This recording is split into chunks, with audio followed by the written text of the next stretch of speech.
Phil Mickelson doing it for all the old brothers out there. All those 50-year-old motherfuckers out there who always thought I would love to win a PGA championship. Now you can. How'd he do? I didn't watch it. I mean, he won. He was on fire, dude. He was crushing it. He won. He did great, but he was on fire all fucking weekend. And that last round, he was just crushing him because he was teamed up with Brooks Koepka. He's fucking 30 years old, 20 years younger than him. And Brooks Koepka really fell apart. I mean, he still shot better than 99% of golfers in the entire world, but still, he ended up falling apart and shooting something like plus 4 or plus 6 on that last round. Just fucking blew it. And Phil Mickelson's out there just having a day. I feel like the PGA and the PGA Championship, everything but the Masters, I feel like the winning scores are pretty low. Like they're usually around like what was Mickelson? He was 6 under.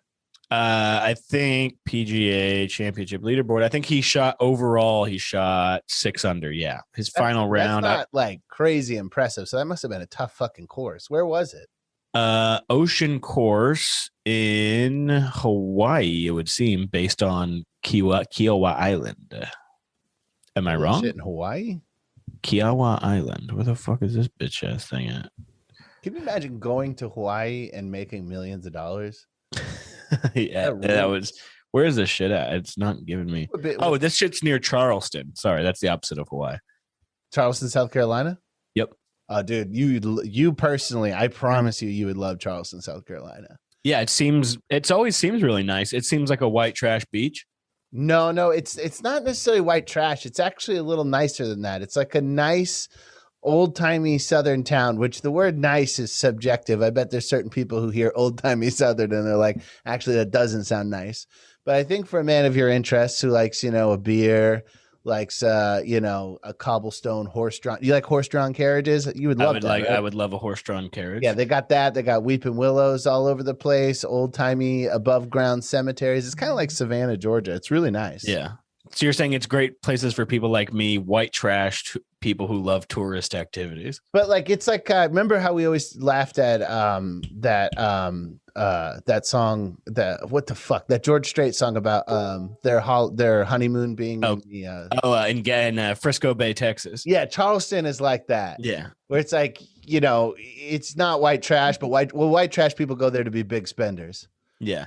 You know what's crazy with that? I keep seeing these pictures of Phil Mickelson and Phil Mickelson, he's like a short game, that's like his entire thing. Yeah. Does he miss like 60? He only hits like 40% of his fairways. Something crazy. He's like if you go on YouTube and you watch like best Phil Mickelson shots, it's all like, he's legitimately hitting it from like the middle of a restaurant. Yeah. I saw him hit him. You know what I'm talking about? Yeah. Bush. Yeah. He'll hit it out of a bush. He'll hit it off of a rock and backwards. He'll literally, there's twice in one tournament where there's like a bar little area above a hole, and he hit it up there twice, and twice had to hit off the deck of that thing onto the green. But I just saw this picture. I want to find it again. Yeah, pretty much. I just saw this picture of him looking like he was carrying an iron that looked like a 90-degree iron. It was like completely flat. So he's just a freak when it comes to this, all this different shit that he does. It's like, it's kind of the same way that John Daly would use a 0 iron, where it's like he's just a freak, really. I think Phil Mickelson is the new Freddie Couples, where like all the old men like him. Like back in the day, like all the old men were always rooting for Freddie Couples for some reason. At least in like my parents and family circle, like they all loved Freddie Couples, and now like all those people are rooting for, because Freddie Couples is 9,000 years old and his back is fused, and so now I think they're all rooting for Phil Mickelson. Phil Mickelson, he's a country club appeal, I'll say. Yeah, Phil Mickelson, but he also seems like kind of a normal dude compared to a lot of other golfers that would see. Where he seems he's funny, he's personable, he's he talks shit. Yeah, but he's like a cool dude. There's a few videos I was watching today of like he has like a camera behind him and he's about to hit one and he like stops and he looks at the camera and goes, "You're gonna want to get this." And like he does shit like that. And like he'll drive one and somebody was like, there was a video where he's walking by somebody and he go, "Hey Phil, should I have you on my DraftKings today?" And he goes, "Probably not." Or like another thing where he like hit one and like as soon as it went off the thing, someone's like, "Oh, it better be better than Tiger's," and Phil goes, "It is." He also, Like, I watched one where so he funny. teed off, sent a laser right down the middle of the fairway, and he goes to the crowd, "Let's all take a moment to appreciate the fact that I just hit a fairway." Yeah. He's like, You know what's great about those situations? It's almost like telling a joke at a funeral where it's like, it's such an uptight situation that if you just bring a little humor, you will fucking slaughter. You know yeah. what I mean? You just got to have a little wit at a golf course and you will slaughter. I mean, I'm telling you, a lot of people are intimidated, but some of the best sets of my life have been eulogies. Yeah. Oh, dude, that same. I just did one a few weeks ago, and Trying to get on the circuit. fucking hammered. You trying to get on the eulogy circuit? Yeah, Where it's like dude. there's pastors who go around, but then there's you who's like, and then, whoo, okay, you gotta give it up for your granny. Dude, I spend so much time on YouTube watching. I watched Lemmy's eulogy. I watched Bernie Mac's eulogy. I've watched Buck Owens' eulogy. I mean, there's great eulogies on YouTube. Yeah, but best eulogy in my mind is Dwight Yoakam's Buck Owens eulogy. There's one. Is it Bernie Mac? It's one where one of the Marlon Wayans just slaughters. Who was it? Oh, it's Witherspoon. John Witherspoon. Oh, really? Eulogy. Yeah. Marlon Wayans set at John Witherspoon's funeral is one of the funniest things I've ever seen. Anyway, I don't know what that has to do with Phil Mickelson. Well, I mean, I was talking to you about it yesterday, but there was a story on the Foreplay Golf podcast. I can't remember who this guy is. I think his name is John something, where he's like in the golf world. I don't think he's a professional golfer, but he was telling a story about being at Jordan Spieth's wedding, and it was the day after that Phil Mickelson Tiger Woods pay-per-view golf thing they were doing a few years ago. Do you remember that? Yeah. And apparently it was bad. I don't remember it. Apparently there was like 3 birdies between both of them the entire day. Yeah, I think Tiger won by like 4 strokes and he was like 2 over. Yeah, I think it was like bullshit all day. It was shitty, but they made a shitload of money off the entire thing. And so this dude's drunk at Jordan Spieth's wedding, and he goes up to Phil Mickelson and he goes, "Yeah, hey Phil, hey man, you owe me $29.99. That fucking sucked yesterday. What the fuck was that? It was some of the worst golf I've ever seen. Like, come on, man." And he said he didn't even know Phil Mickelson at all. And he was hammered. Yeah, just hammered at Jordan Spieth's wedding. But then he said that he Phil Mickelson pulled out a wad of hundreds and pulled one out and gave it to him and said, "Here you go. I made 900,000 of these yesterday. Go fuck yourself." That is the dream. Eddie Murphy did that one time in a special. Somebody heckled him and he threw a wad of cash at him and had him removed. I've always wanted to I've always wanted to give somebody their money back right in their face. Yeah. That's a dream. That's when you know you've made it. Yeah. Well, that's like that old Charlie Murphy video where he's doing a set of the college. Have you seen that? And they're booing he has like him a $10,000 check. Yeah, they're like booing him, and he's like, "Boo, man, fuck y'all, fuck that." And he goes, "Hey, bring me out my check. Bring me out my check." And the person brings out his check. He goes, "This right here is a check for $10,000." And then he rips it in half and goes, "Fuck y'all," and then just walks off the stage. It's stuff like that where you're like, because like when he hit on Chappelle, everybody's like, "Why wasn't he famous earlier?" You're like, I have a few ideas. That right there. Well, that's like that old Bill Burr story where he said that he was on a tour with Donnell and Charlie Murphy, and they would never shut the fuck up. And so that he went one time when they were hungover and had like a long road trip, and he went to Popeyes and got like $100 worth of food or something crazy. And then they ate a bunch of it and just passed out immediately. Yeah. He said Donnell called it the itis. Yeah.